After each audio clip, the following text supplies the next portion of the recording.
केंद्रीय कर्मचारियों के बीच इस वक्त जिस एक चीज को लेकर चर्चा जोरों शोरों से हो रही है वो है डीए यानी उनके महंगाई भत्ते को लेकर। कर्मचारियों के मन में लगातार ये सवाल आ रहे हैं कि अगर नया वेतन आयोग लागू होता है तो मिनिमम बेसिक सैलरी कितनी बढ़ सकती है। अगर पिछले अनुभव को देखा जाए तो 7th पे कमीशन लागू होने के बाद मिनिमम बेसिक सैलरी 7,000 से बढ़कर 18,000 कर दी गई थी और इस दौरान 2.57 का फिटमेंट फैक्टर लागू था, जिसके कागज पर सैलरी में करीब 557% की बढ़ोतरी दिखाई गई।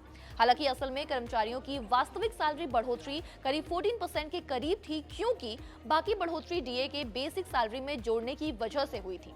माना जा रहा है कि मार्च के आखिर हफ्ते या फिर अप्रैल के पहले हफ्ते में सरकार डीए बढ़ोतरी का ऐलान कर सकती है। हालांकि आधिकारिक तौर पर इस बारे में कोई भी घोषणा नहीं की गई है। हाल ही में महाराष्ट्र, मध्य प्रदेश, केरल और छत्तीसगढ़ राज्य सरकारों ने अपने राज्य के कर्मचारियों के लिए महंगाई भत्ते का ऐलान किया है। दरअसल वेतन आयोग हर बार महंगाई भत्ते यानी डीए के बेसिक सैलरी में मर्ज करता है ताकि नई सैलरी उस समय की महंगाई के अनुसार तय की जा सके। साल 2016 में जब 7वां वेतन आयोग लागू हुआ था तब महंगाई भत्ता लगभग 125% तक पहुंच चुका था। उस समय बेसिक सैलरी और डीए को जोड़कर नया बेसिस बनाया गया और इसी बेसिस पर 2.57 का फिटमेंट फैक्टर तय किया गया था। अब अगर यही फॉर्मूला 8वें वेतन आयोग में भी अपनाया जाता है तो कैलकुलेशन अलग हो सकता है। अनुमान लगाया जा रहा है कि 1 जनवरी 2026 तक महंगाई भत्ता करीब 60% तक पहुंच सकता है।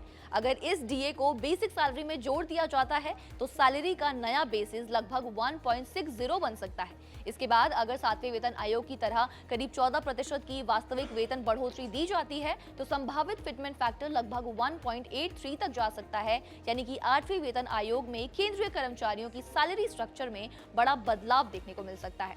हालांकि अंतिम फैसला सरकार की ऑफिशियल घोषणा के बाद ही क्लियर हो सकेगा। फिलहाल ये अनुमानित आंकड़े हैं, लेकिन कर्मचारियों के लिए उम्मीदें लगातार बढ़ती ही जा रही है। आपको बताते चले कि हर साल में 2 बार सरकार केंद्रीय कर्मचारियों के महंगाई भत्ते का ऐलान करती है। 1 जनवरी और दूसरी बार जुलाई में कर्मचारियों के लिए डीए बढ़ोतरी का ऐलान किया जाता है।